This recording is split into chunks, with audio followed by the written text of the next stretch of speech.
Usually when we talk about diagnosing a problem, whether that's fixing a complex piece of machinery or treating a specific medical issue, there's this universal expectation of just, well, absolute precision. Right, we want it to be black and white. Exactly. We want it to be like structural engineering. I mean, you fall, you break your arm, you go to the hospital, and the x-ray shows that undeniable, jagged white line right across the bone. Yeah. And the doctor just points at the illuminated screen and says, there it is. That is the problem. Yeah. The entire process is clean, it's visible, and entirely objective. And, that visibility provides a tremendous amount of psychological comfort. The human brain is essentially this pattern recognition machine that constantly seeks to resolve ambiguity. Oh, for sure. When a problem announces itself with that kind of binary clarity, like it's either broken or it's intact, we can immediately bypass the anxiety of the unknown and just move straight into applying the obvious standardized solution. Right, because we love a world that can be neatly categorized and just, placed into distinct little boxes. Oh, absolutely. Then you step away from the medical imaging and the engine diagnostics, and you walk into the world of everyday human behavior. Yeah, that's where things get messy. Very messy.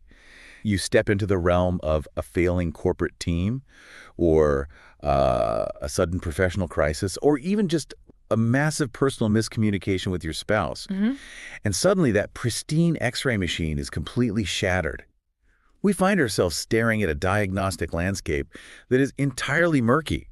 I mean, there is no glowing white line telling you why your kitchen renovation is suddenly causing paralyzing anxiety. No, definitely not. Or why, an email you sent just completely alienated your biggest client. Right. We're entering the absolute definition of diagnostic muddy waters. And the anxiety that people feel in those moments, it doesn't actually stem from the problem itself. It stems from the ambiguity. That makes total sense. Yeah, when the root cause of a crisis is invisible, our default biological response is to panic, to cast blame, or just, to freeze entirely. Which brings us to the core reason we're embarking on this exploration today. Yeah. If you are listening to this, I know exactly the kind of person you are. You're a learner. You are the type of individual who constantly seeks to understand the hidden mechanics of the world around you. You want the maximum amount of insight, you want the aha moments, but you absolutely do not want the overwhelming academic info dump that usually accompanies this kind of behavioral analysis. Right. You want the signal, not the noise. Exactly. You are looking for the signal, not the deafening noise. Yeah. And today we are working through a truly fascinating stack of source material to find that signal. We're doing a deep dive into a massive rapid-fire compilation of over 40 real-world case studies and situational anecdotes. And the sheer breadth of these sources is really what makes the underlying data so compelling here. I mean, we aren't just looking at one specific industry or one demographic. Yeah, it's everywhere. These scenarios span an incredibly wide spectrum of human experience. We're analyzing everything from high-stakes international corporate negotiations and impossible project deadlines, all the way down to mundane household chores. Like troubleshooting a slow Wi-Fi connection. Yes. Or fixing a leaky sink, or trying to organize a family gathering when just everything goes wrong. So our mission for this deep dive is highly specific. We are going to decode the hidden mechanics of successful human interactions, crisis management, and complex problem solving. We're going to place these 40-plus scenarios under a microscope and extract the exact blueprint that explains why some people manage to swim effortlessly while others completely sink when the pressure is dialed up. Okay, let's unpack this. Laying all these wildly disparate stories out on the analytical table reveals something striking almost immediately. Well, a distinct behavioral framework starts to emerge from all that noise. Whether the protagonist in these case studies is trying to salvage a multi-million-dollar contract or just figuring out how to deal with a broken washing machine, they all share an underlying, almost invisible algorithm for success. Okay. And if we were to distill that algorithm down to a single phrase, it would be intentionality over reactivity. Wow. Intentionality over reactivity. Yeah. That feels like the golden thread weaving all these chaotic situations together. It is the foundational principle. Reactivity is our biological default. It's the amygdala, the threat detection center of the brain, hijacking our nervous system and dictating a fight, flight, or freeze response based purely on raw, unprocessed emotion. Which is just exhausting. It really is. Intentionality, on the other hand, is the conscious, often deeply uncomfortable choice to pause. It's the active engagement of the prefrontal cortex to engineer a deliberate response. Yeah. And as we navigate through the deep details of these scenarios today, I want to pose a continuous challenge to you, the listener. What stands out to you when you hear the mechanics of these situations? I love that. Yeah, the goal isn't just to listen to these stories as entertainment. The goal is to actively map these behavioral algorithms onto your own workplace, your own household, and your own daily friction points as we move forward. So definitely keep that mapping exercise at the forefront of your mind, because we have to start at the absolute foundation. Before you can hope to manage a team of diverse personalities, before you can mediate a crisis for the client, or honestly, before you can even fix a leaky pipe in your kitchen, you have to be able to manage yourself. Exactly. The external world will always remain chaotic if your internal landscape is in shambles. So our first major area of focus is how we manage our own panic and our own limited time. Let's call this the break it down protocol. Establishing that internal protocol is just, well, it's the non-negotiable first step. If the internal operating system is flashing red with panic, any external action you take will just be a manifestation of that chaos. You're just projecting panic at that point. Right. You cannot impose order on a project if your own cognitive state is totally disorganized. Our source material provides a brilliantly relatable entry point into this concept with a story about a professional named Daniel. So Daniel works in a highly demanding, fast-paced tech company. Typical high-stress environment. Very typical. It's a standard Tuesday morning. He opens his inbox, and sitting right at the top is an urgent, high-priority email from his manager. The directive is to prepare a comprehensive, highly detailed report, and the manager needs it on their desk in exactly 2 hours. And that scenario is essentially the modern corporate equivalent of encountering a predator in the wild. A very aggressive predator. Yeah, it's a massive, sudden, and seemingly impossible demand placed on a finite resource, which in this case is Daniel's time. The text specifically notes Daniel's immediate visceral reaction. His very first instinct was sheer stress. I mean, he looked at the request and his brain immediately categorized it as impossible. Which is that exact reactive instinct we were just discussing, right? The amygdala sounding the alarm. Exactly. But instead of letting that localized panic spiral into a full-blown behavioral shutdown, Daniel executed a massive cognitive shift. He didn't start frantically typing, and he didn't freeze. Which are the two most common reactions, honestly. Right. Instead, he stopped, and he actively broke the massive task down into isolated, smaller steps. He ruthlessly identified the absolute most critical points that needed to be addressed first, and he aggressively walled himself off from all other office distractions. No checking emails, no chatting. None of it. And the result? At the end of that 2-hour window, Daniel had not only completed the report and sent it off, but he felt this profound, lingering sense of professional satisfaction. And highlighting that feeling of satisfaction is crucial, because he didn't just survive a grueling 2-hour sprint with his heart rate at maximum capacity. Right, he wasn't just surviving. No, he actually mastered the time constraint. By altering his approach, he changed his entire psychological experience of the event. Daniel's situation is acute, though. It's a sudden shock to the system. But the sources also present us with a different flavor of time pressure through a case study about Laura. Ah, yes. The dual projects. The dual project dilemma, it's the worst. Laura didn't have a sudden 2-hour fire drill. Instead, she had 2 massive, incredibly important projects, and both of them shared the exact same looming deadline. Which is incredibly common. Yeah. Now, the modern instinct, the reactive instinct that our culture actually praises, strangely enough, is to attempt to do both simultaneously. We totally glorify multitasking. You really do. The instinct is to have both spreadsheets open on your monitors, constantly checking emails for both, and just frantically context switching back and forth in an attempt to feel productive. Which is a complete cognitive illusion, by the way. Behavioral psychology and neuroscience have definitively proven that human beings do not actually multitask. We perform rapid task switching. And it exhausts us. Completely. Every single time you switch your attention from project A to project B, there's a metabolic cost in the brain. You burn glucose, you leave a residue of attention on the previous task, and you drastically reduce your overall cognitive bandwidth. Multitasking is universally a recipe for doing 2 things poorly instead of executing one thing well. Laura instinctively avoided that trap. The sources show that she didn't try to split her attention down the middle. Instead, she took a deliberate pause to evaluate the reality of the timelines. She looked objectively at which specific elements of the projects required immediate day 1 attention and which elements could be safely delayed until day 2 or day 3. Which takes discipline. It really does. Then, acting on some advice she received from her husband, she architected her week into highly focused, impermeable blocks of time. I love that phrase, impermeable blocks. Yeah, she created dedicated, uninterrupted macro sessions. During the Project A block, Project B essentially did not exist to her. By serializing her focus instead of parallelizing it, she successfully delivered both projects on time without burning out. What's fascinating here is that if you look beneath the surface, you're seeing the exact same underlying mechanism as Daniel's story, simply applied to a stretched-out time frame. Oh, that's a great point. Yeah, Daniel took a localized 2-hour block and shattered it into micro steps to maintain control.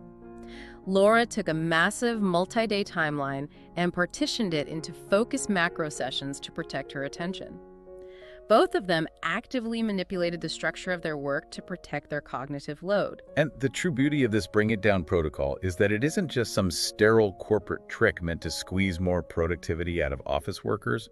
We see this exact same methodology applied to the friction of daily life. Right, the household stuff. Yeah, the sources pivot to Henry, a guy who was dealing with incredibly slow, practically unusable Wi-Fi at his house, and a different Laura, or perhaps the same Laura, just having a remarkably difficult week, whose kitchen sink suddenly started leaking water all over the floor. These are quintessential domestic stressors. And typically, the modern response to these specific friction points is an immediate panicked outsourcing of the problem. Because the reactive move is rooted in frustration. It sounds like, the Wi-Fi is broken, I'm going to call the internet provider, wait on hold for an hour, and yell at a customer service rep. Or the sink is leaking, I'm calling a plumber and bracing myself to spend $400 for a 10-minute visit. Exactly. But Henry and Laura both rejected that reactive script. Yeah. They chose to troubleshoot the ambiguity step by step. Henry didn't just sit there staring angrily at his loading screen. He systematically isolated the variable. He became a detective. He did. He checked the physical router, he executed a restart sequence, and he logged into his network to analyze the traffic. He ultimately discovered that one specific device hidden in the house was hoarding all the available bandwidth. He identified the root cause and fixed it himself. And Laura took the exact same methodical approach to the plumbing. Yes, she didn't just throw a pile of towels at the puddle and give up. She systematically inspected the pipes beneath the sink, identified the precise origin point of the leak, went online to research that specific fitting, drove to the hardware store to buy the exact tool required, and fixed the pipe with the assistance of her husband. So let's synthesize those 4 scenarios. We have a sudden 2-hour corporate tech report, 2 simultaneous long-term projects with conflicting deadlines, a domestic Wi-Fi network failure, and a physical plumbing leak in a kitchen. 4 completely different worlds. Right. On the surface, these are 4 completely unrelated domains of human experience. Yet all 4 individuals successfully neutralized the threat using the exact same internal protocol. It brings a very specific analogy to mind. Imagine you're hiking down a narrow path, and suddenly you turn a corner, and there's a massive solid boulder completely blocking your way. Okay, picture it. If you just stand there staring at the boulder as one giant monolithic immovable object, the only logical emotional response is helplessness. You feel paralyzed. But if you walk up closer, change your perspective, and realize that it's not actually a solid boulder at all, but rather a tightly packed pile of gravel, everything changes. Suddenly, you don't need a crane, you just need a shovel, and you can start moving the obstacle one scoop at a time. That is a highly accurate visualization of the cognitive shift. Yeah. The actual physical nature of the threat doesn't change. I mean, the amount of rock blocking the path is identical. Right. What changes is the state of the threat in your mind. By altering your perspective, you convert an immovable obstacle into a tedious but entirely manageable process. I love the gravel analogy, but I really need to push back on this on behalf of the listener because there is a glaring tension here. Okay, let's hear it. When the 2-hour deadline is actively screaming at you, or when that sink is literally spraying pressurized water all over your hardwood floors, Yeah. isn't this concept of breaking things down just a highly intellectualized form of procrastination? Are you just sitting there spending incredibly valuable, limited time making cute little lists and planning instead of actually jumping in and doing the physical work required to stop the bleeding? That pushback gets to the very heart of why people fail in crisis. To understand why planning in a crisis is not procrastination, we have to look at what's physically happening in the human brain during that spike of panic. Okay. We need to talk about cognitive load. When you're suddenly hit with an overwhelming demand, whether it's Daniel's impossible deadline or Laura's geyser in the kitchen, your brain initially perceives that as a massive abstract threat. Abstract being the key word. Yes, the keyword is abstract, and when the human brain is faced with a massive abstract threat that it does not possess an immediate pre-programmed solution for, the cognitive load spikes exponentially. The executive functioning center of your brain, the prefrontal cortex, which handles logic, sequencing, and rational thought, it becomes overwhelmed and effectively shuts down. You freeze. You literally just stand there staring at the boulder. Precisely. You stare at the boulder because your brain cannot compute a single action large enough to move it.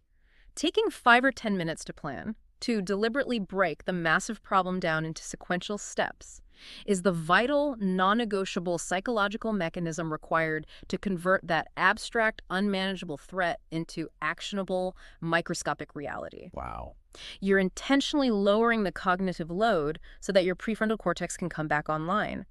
When Daniel sat at his desk and wrote out his step-by-step list, he was not delaying the work. He was constructing the mental scaffolding required to actually execute the work. By isolating just the first most important data point for that report, he gave his brain a localized, entirely solvable problem. Exactly. He removed the abstractions. That completely flips the script. You are saying that planning isn't just a time management tool, it is fundamentally an emotional regulation tool. It is the ultimate emotional regulation tool. It systematically drains the panic from the nervous system. It turns the terrifying boulder into boring gravel.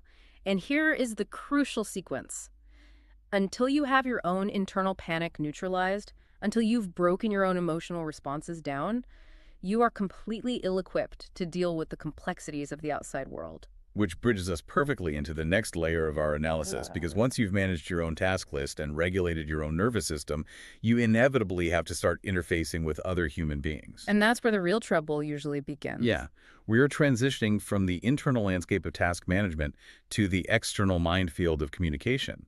And if there is one glaring takeaway from this stack of sources, it's that the vast majority of us are objectively terrible communicators, entirely because we operate from a baseline of reactivity. We've been conditioned to communicate in order to respond, rather than communicating in order to understand. Yes. Let's examine what the sources call the art of mindful and precise communication.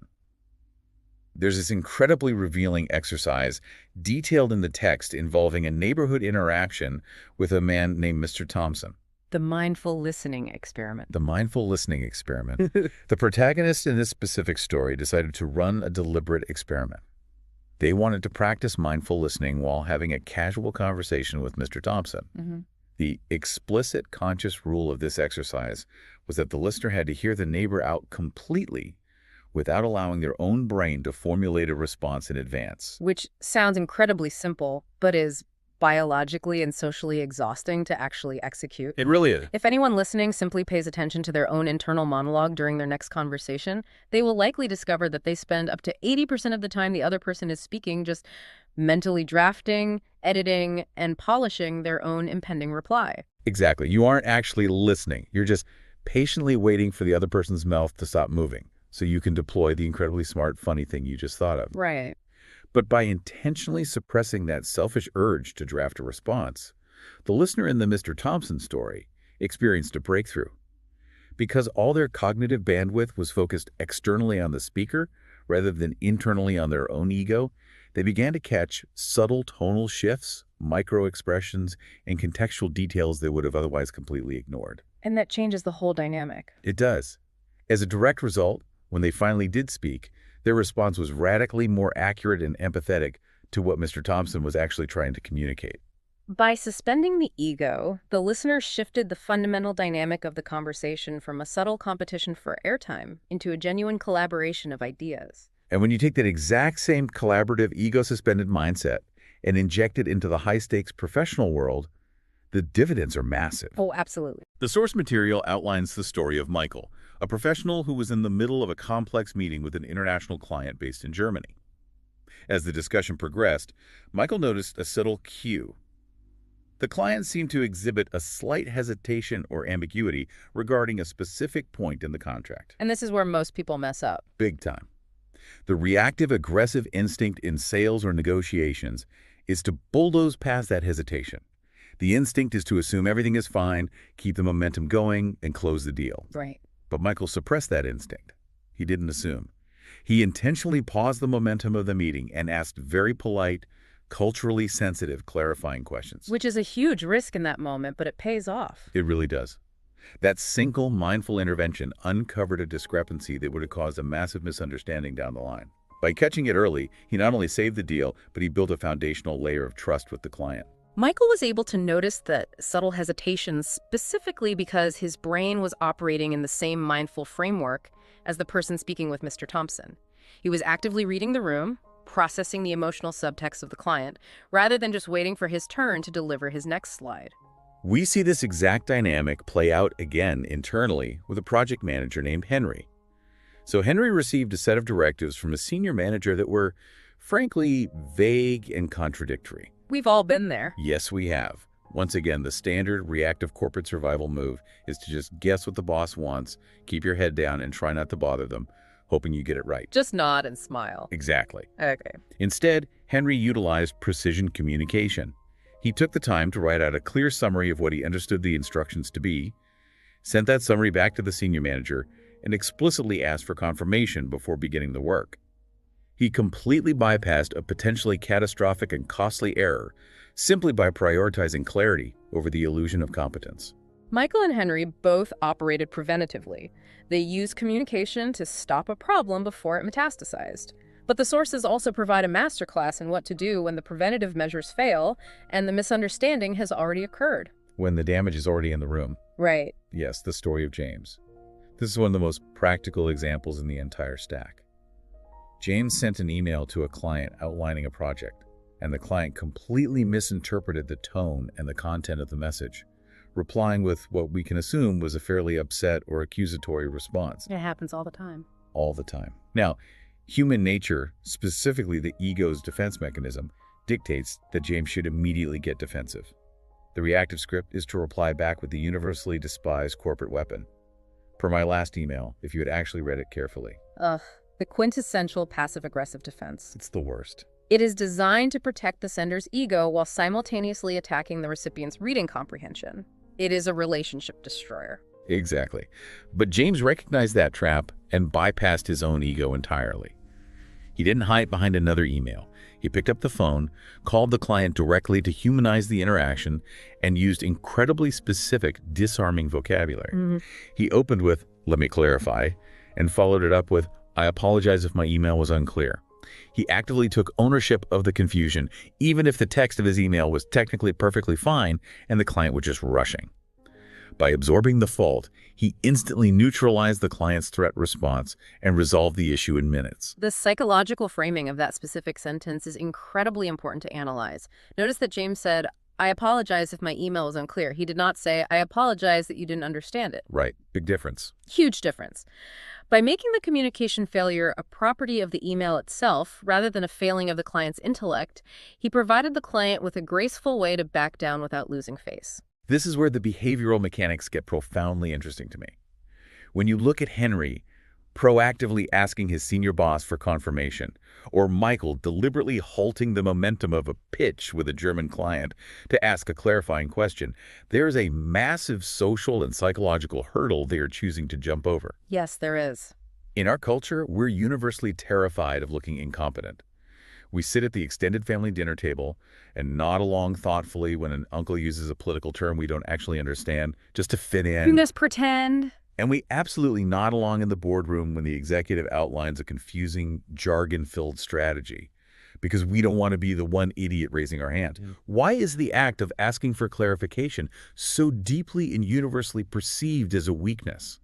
Well, it's a self-preservation instinct, but it's an instinct rooted in a profound misunderstanding of how professional and personal trust is actually constructed. We operate under the delusion that projecting absolute, unwavering certainty makes us appear strong and reliable. But it doesn't. No. Operating on assumptions is the true structural weakness. When you pretend to understand a complex directive that you actually don't, you are actively introducing hidden fragility into the system. You are constructing a massive building on a foundation you know is cracked. Because the reality is, the truth that you don't know what you are doing is eventually going to manifest in your work product. The building will eventually lean. Inevitably. What Henry and Michael demonstrated was the cultivation of an environment of psychological safety, or at the very least, that they demonstrated the immense personal courage required to forge that safety themselves. It requires a profound level of internal confidence to look at a superior or an international client holding the purse strings and comfortably state, I don't fully understand. Right. But what makes these case studies so actionable is that the sources don't just tell you to be braver. They provide a mechanical, linguistic tool to make asking for help easier and more powerful. They emphasize the strategic use of vocabulary. The text explicitly highlights words like clarify, confirm, ensure, and demonstrate. That stood out to me as well. The sources point out that instead of raising your hand and saying, I think this is what you mean, but I'm not sure, you should elevate the phrase into, let me clarify these details to ensure the final execution is perfectly aligned with your vision. The difference in how those two sentences are received by a manager's brain is staggering. When you utilize precise, elevated vocabulary, asking a question completely sheds the perception of being a plea for help from a confused subordinate. It completely flips it. It does. Instead, it sounds like the initiation of a rigorous, high-level quality assurance process. You no longer sound lost or overwhelmed. You sound meticulous. You sound advanced. Yeah. By saying, let me confirm these metrics, you are implicitly communicating to the client or the boss, I am so deeply invested in getting your vision exactly right that I am going to subject my own understanding to a stress test. That level of rigor doesn't erode trust. It establishes ultimate unshakable trust. That is a brilliant psychological reframe. You aren't admitting ignorance. You're enforcing professional rigor. That completely changes the dynamic of asking questions. It really does. All right, so let's track our progress here. We have successfully managed our internal panic through cognitive breakdown. We have communicated precisely, bypassed our ego, and built structural trust with the people around us. But what happens when you do everything right, you plan perfectly, you communicate flawlessly, and then the physical universe itself simply throws a massive, unavoidable curveball, and the plan completely shatters? This is the critical threshold where we transition from standard management into the crucible of actual crisis response. This is where adaptability is tested. To explore this threshold, we absolutely have to look at the case study of Anna, because based on the source material, Anna might be the most relentlessly patient and adaptable traveler in the history of human movement. Travel is arguably the ultimate behavioral stress test. It places you in an unfamiliar environment where you are entirely stripped of your daily routines, and you possess absolutely zero control over the external variables. And Anna's trip seemed to magnetically attract every single one of those variables. It really did.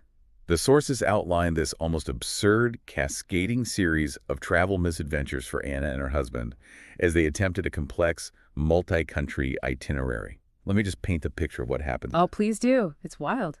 They show up to the station, and their primary train is suddenly canceled without warning.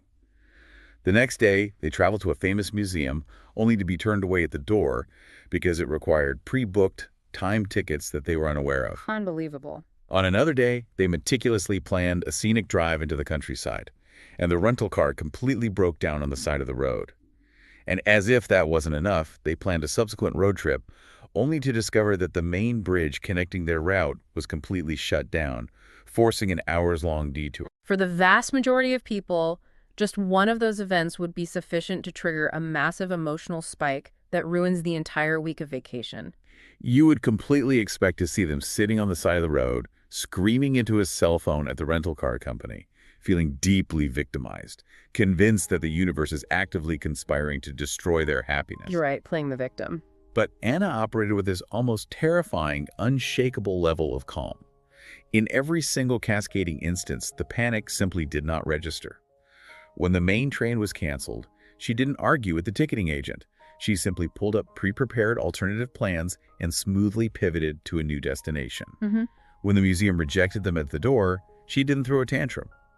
She calmly engaged the museum staff, asked for local advice, booked the required tickets on her phone for the following day, and walked away to do something else. Huh. When the car suffered a mechanical failure, she methodically researched nearby repair shops, secured a temporary replacement vehicle, and continued the journey.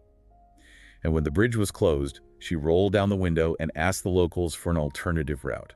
The emotional regulation is impressive, but we have to look closely at the tangible outcome of all those pivots. The calm wasn't just about feeling better. It generated a superior physical result. That is the most fascinating part of her story. Because she maintained her cognitive bandwidth and continually asked for alternatives instead of freezing, the text explicitly notes that Anna and her husband ended up discovering hidden local cafes, breathtaking scenic routes they wouldn't have otherwise taken, small remote villages, and vibrant local markets. The crises didn't ruin the trip. Exactly. The crises actively improved the texture and memorability of the trip, and what's interesting is that we see this exact same alternative plan mindset applied not just to exotic travel, but to mundane household emergencies in our sources as well. The scenarios involving the sudden power outage and the locked door illustrate the exact same behavioral flexibility. Let's look at Laura again, dealing with a crisis. She is hosting a large family gathering at her house. The event is fully underway, and suddenly the power grid fails. Complete darkness. A nightmare for a host. A total nightmare. The reactive, socially anxious response would be to profusely apologize, panic about the food getting cold, and essentially send everyone home, declaring the night a failure. Right.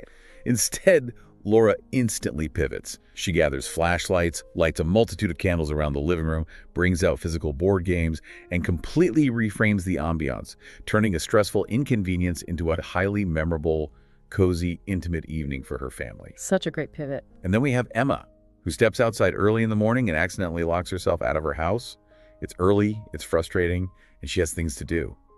The reactive move is to sit on the porch feeling helpless, or perhaps try to recklessly force a door open. Or break a window. Right. Instead, Emma calmly runs a diagnostic protocol. She immediately calls a professional locksmith to get the clock started on a solution. While waiting, she methodically checks all the first-floor windows to see if she left one unlatched. And she coordinates over the phone with her husband to see who can bring a spare key the fastest. She's multitasking the solution. Exactly. She attacked the problem from 3 different angles simultaneously without ever losing her temper. When you synthesize the behavioral patterns of Anna navigating a broken travel itinerary, Laura managing a blackout during a party, and Emma troubleshooting a locked door, a very specific underlying philosophy of reality begins to emerge. It almost sounds like these individuals are treating daily life like an intricate escape room. Ooh, an escape room. Think about the psychology of being in a literal escape room. You pay money to be locked in. When you pull a handle on a heavy oak door and discover that it is locked, you don't get furious at the door. No, you don't. You don't feel personally targeted or victimized by the game designer. You accept the locked door as a neutral reality of the environment, and you immediately channel your energy into turning over rugs, looking behind paintings, and trying to decipher the code that will reveal the hidden key. It is a game of constantly seeking alternatives rather than fighting reality. That is a brilliant psychological framework. If we analyze that escape room mindset through the lens of neuroscience, what you are describing is the absolute pinnacle of emotional regulation. Really? Yes. Let's break down the exact mechanics of how a human being processes a crisis. Psychologically and biologically speaking, there is always a gap, often just a fraction of a millisecond, between a stimulus, which is the external crisis, and the response, which is your internal emotional and physical reaction. So the stimulus is the exact moment the lights go out at the party, or the moment the ticketing agent says the train is canceled. Correct. The lights dying is the raw stimulus. In an untrained reactive mind, the response is immediate, unthinking frustration, anger, or panic. The gap between stimulus and response is essentially zero. The amygdala just takes over. The amygdala fires, and the body reacts. But true adaptability, true problem solving, lives entirely within that gap. What Anna, Laura, and Emma have successfully trained themselves to do is physically and temporally widen that gap. They experience the negative stimulus, the locked door, the canceled ferry, and they insert a cognitive pause. They regulate the initial spike of cortisol before it dictates their behavior. And the sources provide a major clue as to how Anna, specifically, managed to widen that gap so effectively. The text explicitly mentions that Anna had alternative plans prepared in advance for some of her travel legs. And that detail is the absolute secret weapon of crisis management. Having a backup plan. Exactly. Having a contingency plan prepared is widely viewed as a logistical tool, something to save you time. But its primary function is actually neurological. A contingency plan actively reduces the chemical emotional spike of the crisis itself. That's fascinating. Think about it. When the train is suddenly canceled, if you have absolutely no backup plan, your brain perceives that cancellation as a catastrophic survival-level dead end. The prefrontal cortex is overwhelmed and panic ensues. Right, because there's nowhere to go. Exactly. But if you have a plan B already formulated and sitting in your pocket, the canceled train is no longer perceived as a catastrophe. It's merely a trigger to execute the secondary protocol. The brain doesn't panic. The brain does not panic because it still clearly perceives a viable path forward.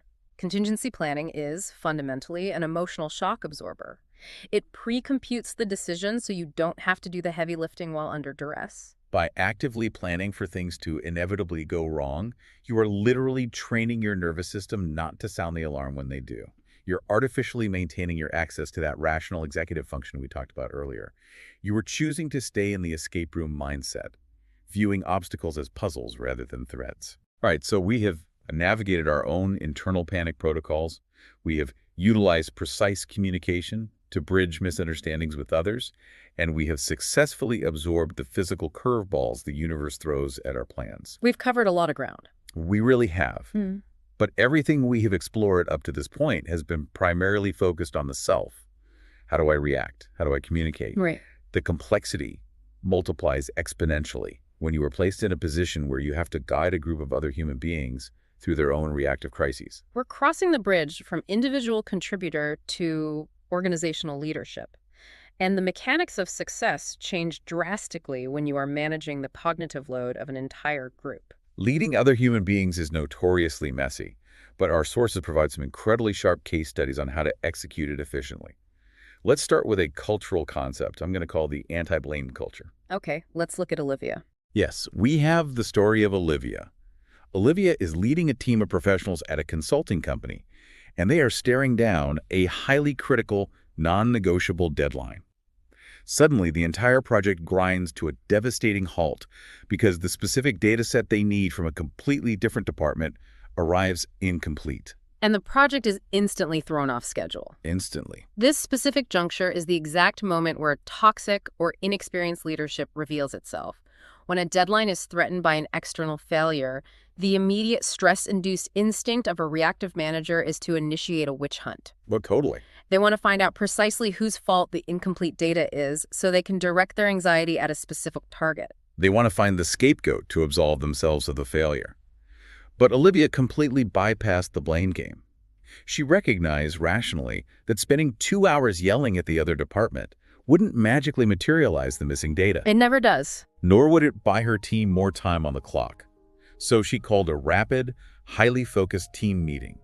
She assessed the wreckage, identified the critical tasks that could still be executed without the missing data, and completely redistributed the responsibilities among her team based on this newly constrained reality.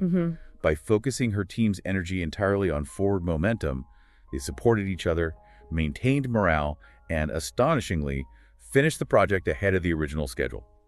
Olivia understood the neuroscience of her team.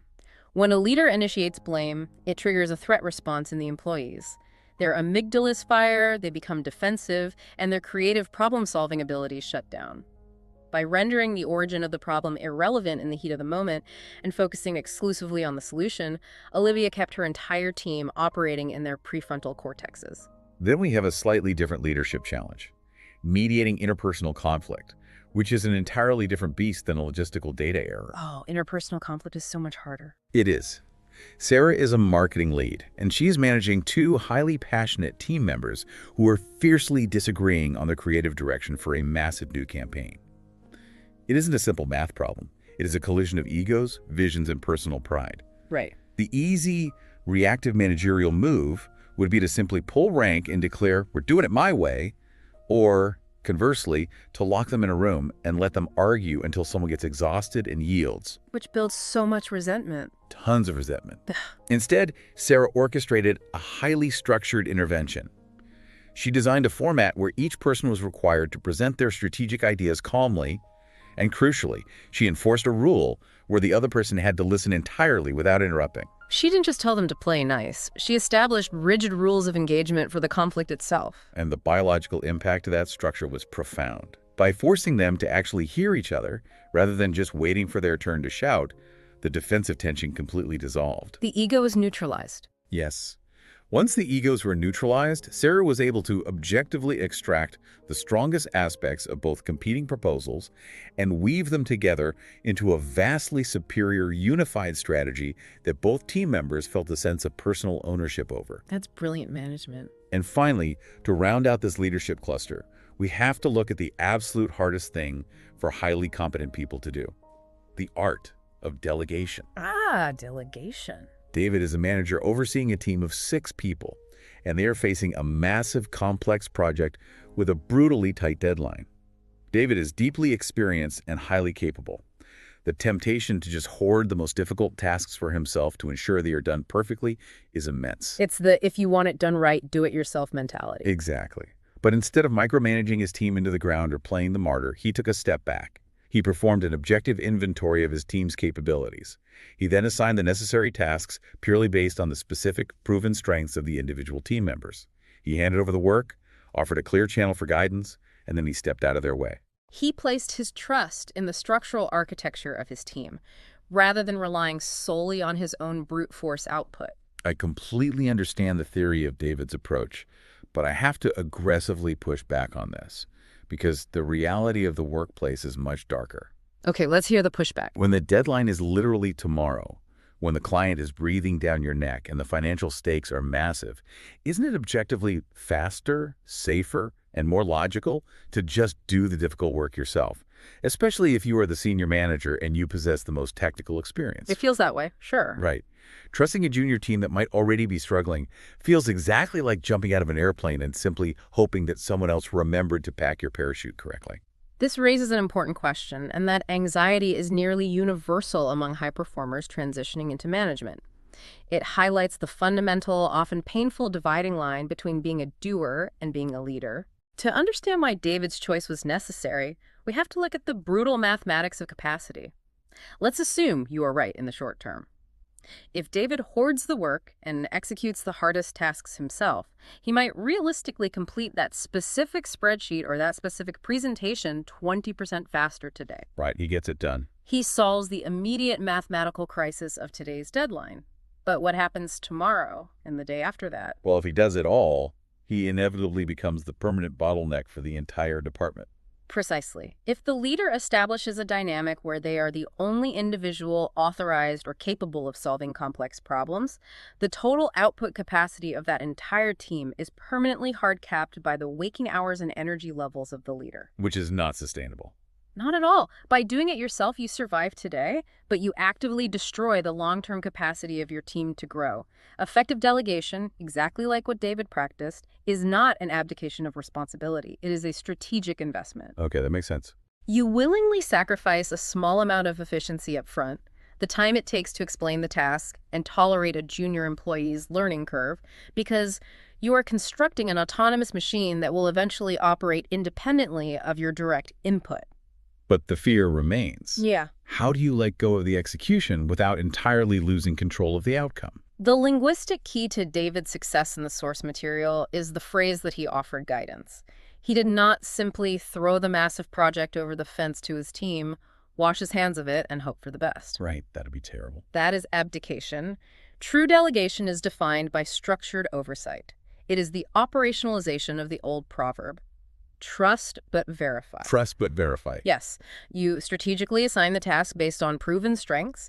You set crystal clear, measurable expectations for what the final product must look like, and you establish non-negotiable check-in points along the timeline.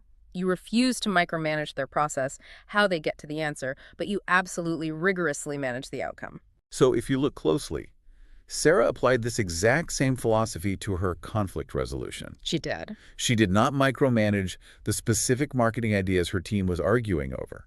She managed the structure of how they were allowed to argue.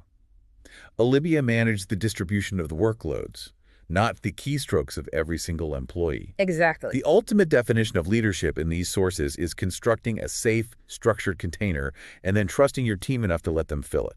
That's a great way to put it. So you are managing the environment, the flow of information, and the rules of engagement, rather than trying to micromanage the individuals themselves. You are engineering a localized ecosystem where they can succeed. I find that incredibly empowering. It shifts the burden from doing the work to facilitating the work. Which brings us beautifully to our final major area of exploration. Because carefully guiding a team of diverse human beings through a crisis requires an immense reservoir of patience. Oh, endless patience. But our sources reveal that the ultimate final test of intentionality is learning how to apply that exact same seemingly infinite patience to ourselves when we're in the vulnerable position of acquiring new, difficult skills. We are examining the arduous, unglamorous journey of the novice painstakingly transforming into the master. Yes, and this pattern is relentlessly repeated throughout the text. Let's look first at the mastery of tangible physical skills. The sources highlight a protagonist named James, who appears to be on an absolute quest to master an incredibly diverse array of human endeavors. He was a busy guy. Very. He simultaneously decides to learn gourmet cooking, advanced photography, computer coding, and digital marketing. Now, the sources are very careful to point out that James did not possess some magical innate talent for any of these disciplines. He struggled. He struggled deeply. His initial recipes were burned or inedible, his early photographs were poorly composed and out of focus, and his code was riddled with logic bugs that crashed the programs. Normal beginner stuff. Exactly. But the defining characteristic of James was his reaction to failure. He didn't just blindly repeat the same actions, hoping for a different result. When a meal failed, he didn't throw away the pan. He analytically reviewed the process and made calculated micro-adjustments to the temperature or the seasoning. When learning photography, he didn't hide his bad photos. He actively sought out highly experienced local photographers, showed them his flawed work, and specifically asked for harsh critiques. He treated his own failures not as personal indictments, but as highly valuable data points. James successfully executed one of the hardest cognitive tricks available to humans. He completely removed the emotional sting of failure and replaced it with a detached, analytical curiosity. He separated his self-worth from his current skill level. And we see this exact same rigorous pattern applied to the notoriously frustrating realm of language and communication mastery. The sources dedicate significant time to a group of English language students: Adam, David, Emma, and Michael. The language learners. Yeah. All four of them are grappling with highly complex, advanced grammatical concepts and pronunciation challenges. And what is their protocol? They do not simply attend class and hope to absorb the language through passive osmosis. They do the hard work. They engage in deeply uncomfortable exercises. They record themselves speaking English aloud. They then force themselves to sit down and listen back to the audio of their own voices, which, as we all know, is a uniquely agonizing psychological experience, specifically to identify their own mispronunciations. It's so painful to listen to your own voice. It is. They utilize spaced repetition flashcards. They meticulously review the red ink grammatical corrections provided by their teacher, Rachel. They actively, constantly seek out the friction of correction. They are deliberately constructing and accelerating an iterative feedback loop. They are shortening the time between making an error and understanding why it was an error. And the absolute pinnacle of this iterative feedback loop in the professional sphere is demonstrated by Daniel. So Daniel delivers a major presentation to his department, and afterward, his manager pulls him aside and delivers some incredibly tough, highly constructive criticism regarding his delivery and the structure of his data. Always a tough pill to swallow. Yeah. The text notes that initially, Daniel feels the very human sting of disappointment. His ego is bruised. He put work into the presentation and he was told it wasn't good enough. Right. But then he does something truly remarkable. He doesn't go back to his desk and complain to his coworkers about how the manager just doesn't get it. He allows the initial emotional wave to pass. He completely separates his bruised ego from the objective feedback. He walks back into the manager's office and he asks for specific, actionable, granular suggestions on how to restructure the slides. Wow. And then he painstakingly implements every single piece of that feedback into his very next presentation. It is so incredibly difficult to untangle our innate sense of self-worth from the output of our professional work product. When someone criticizes our presentation, our amygdala interprets it as an attack on our value as a human being. It makes me think of an analogy drawn from the tech world. It is exactly like the process of updating the software operating system on your smartphone. Oh, I like this. Yeah, when a team of developers releases version 1.0 of a massive new app, it is a universally known fact that it will contain bugs. It will occasionally crash, it will drain the battery, the interface might be slightly clunky. Of course. But the software developers don't sit in their offices crying, feeling deeply ashamed and personally victimized that version 1.0 wasn't flawless upon release. They don't take the crash reports personally. No, they don't. They simply collect the massive amount of diagnostic data generated by the failures, they analyze the bugs objectively, and they write the code for version 1.1. They just issue the update. Daniel didn't get furious that his presentation was a buggy, flawed version 1.0. He simply went to his manager, downloaded the crash report, and installed version 1.1 of his professional skill set. That analogy perfectly encapsulates the vital distinction in behavioral psychology between what we term blind repetition and what is known as structured practice. There's this massive culturally ingrained misconception that practice makes perfect. It doesn't. It absolutely does not. If you go to a driving range and practice a golf swing with terrible, flawed biomechanical form 10,000 times in a row, you do not become a master golfer. You simply permanently ingrain a terrible golf swing into your muscle memory. You essentially just work incredibly hard to get really, really good at being bad. Precisely. It is only perfect practice that makes perfect. And the only known biological mechanism to achieve perfect practice is through a relentless, entirely objective feedback loop. What James did by showing his terrible photos to experts, what the language students did by enduring the pain of recording their own broken pronunciation, what Daniel did by walking back into his manager's office to ask for more criticism, they were all intentionally inviting the harsh light of external reality to correct their flawed internal assumptions. They were actively, hungrily seeking out the crash report. Yes. The willingness to look at your own flaws objectively, to slice the cold data of your performance away from the hot emotion of your ego, is the absolute defining hallmark of a master. To achieve that level, you genuinely have to train yourself to crave the correction far more than you crave the compliment. Which is not easy. Not at all. So let's pull our perspective all the way back and look at the massive, intricate behavioral landscape we have traversed today. It's been a journey. It has. We began by sorting through a chaotic pile of over 40 distinct, seemingly unrelated human stories, and we have systematically distilled them into a unified, highly actionable blueprint for navigating the friction of reality. Whether you find yourself backed into a corner by a stressful 2-hour corporate deadline, whether you are trying to diffuse a furious client who misinterpreted the tone of your email, whether you are tasked with leading a team that is fracturing under pressure, or whether you are just standing on the side of a foreign road with a broken travel itinerary, the core biological and psychological mechanism for survival and success is exactly the same. You must consciously pause to widen the gap between stimulus and response, managing the internal spike of cortisol. You must clarify the ambiguity of the situation with precise, rigorous language. Yes. You must look at the massive, terrifying boulder blocking your path and break it down into actionable gravel. You must construct contingency plans to absorb the emotional shock of a changing physical world. And you must relentlessly iterate your skills based on the objective feedback you actively seek out.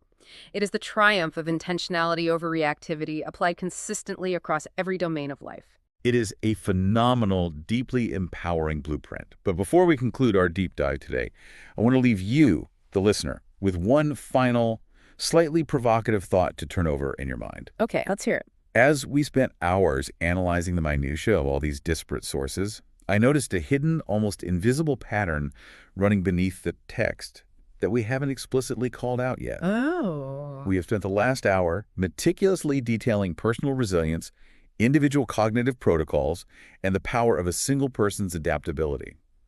When you absorb all of this, it is very easy to walk away idolizing the cultural myth of the self-made problem solver. The lone, stoic genius who stands in the center of the storm, perfectly calm, and single-handedly engineers a solution to every crisis. The archetypal hero who needs nothing but their own intellect to survive? Exactly. The lone wolf. Yeah. But if you take a magnifying glass to almost every single successful scenario detailed in our source material, the protagonist absolutely did not act alone. That's a great point. Think deeply about the mechanics of the stories we just discussed. When Emma was locked out of her house, or when her washing machine broke, she didn't fix it in isolation. She called her husband to help lift the heavy machinery and coordinate the spare keys. Right. When Laura successfully fixed the leaky kitchen sink, Her husband was right there helping her torque the wrench. When Laura successfully navigated the impossible dual project dilemma at work, it was actually her husband who provided the crucial advice to split the time into macro blocks. When James decided to master the complexities of photography, he didn't learn in a vacuum. He heavily relied on the harsh critiques of a local network of experienced photographers. When Anna's train was suddenly canceled and the bridge was closed, she didn't magically invent a new map using her own intuition. She relied entirely on the gracious advice of the local transit staff and the residents. And Daniel. Even Daniel.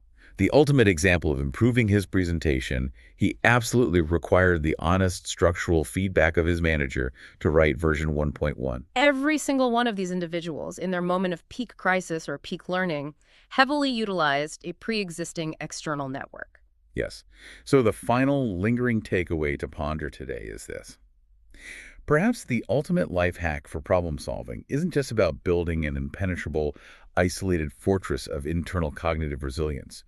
While managing your own brain is critical, perhaps the true masterstroke of crisis management is deliberately cultivating a willing, communicative, and highly supportive community around you long before the crisis ever actually hits. That's powerful. Your internal protocol is your steering wheel, but your external community is your engine and your safety net. You must do the hard work of building the community in the sunlight so that the structure is already there to catch you when you inevitably find yourself in the dark. Exactly.